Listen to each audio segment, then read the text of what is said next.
watu walikuwa wanauliza kwa nini unashinda unaweka meno hivi? Ati kuweka aje? Si unashinda unatoa meno nje ati nye. I lord. Kuna watu walikuwa wanauliza kwa nini usifunge mdomo? Nini nikiongea? Sasa hizi nimefunga. Reason ya kufungua mdomo ama kuonesha meno. Ama kuonesha meno ni juu tunashinda na wewe. So kila saa ukiongea na kuaga tu nimesmile. That's why nashinda nimekaa hivi. Kuna mafansongo na teta. Ati nashindaga.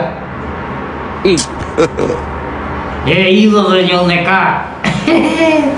Hauwezi kufunga mdomo. Sasa ukinifurahisha si lazima nikae hivi.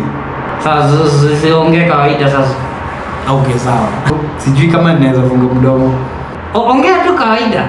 Okay sawa. Siongee. Na sinaongea. Naongea bila kuoneshana meno. So unaweza ongea bila kuoneshana meno. Ndio. Ndio hiyo unaoneshana. So usichanga hii meno. Na wakanisha mafani ujinga wa kuja bongo wageni wa Dar es Salaam. Vipi nitakidhi mahitaji yako, yangu yananishinda, hali mbaya sina godoro.